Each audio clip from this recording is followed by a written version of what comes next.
Hello everybody. Today we're going to be doing a science experiment of changing states of matter. So our ingredients are going to be vinegar, a funnel and balloon, a empty bottle, baking soda, and a spoon.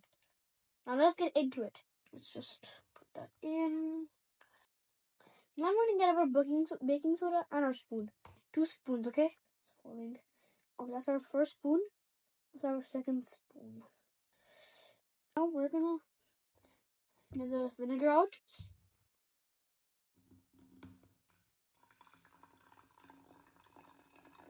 Pretty sure that's enough. Take the balloon out. Okay, make sure it doesn't fall. And now we're gonna put it in the bottle, okay? Okay, now I'm gonna pour the baking soda into the vinegar.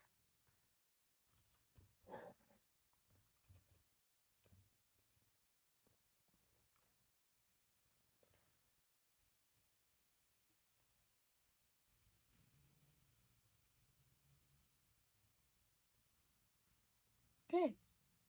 Yeah. So now, guys, this is called changing states of matter. Why?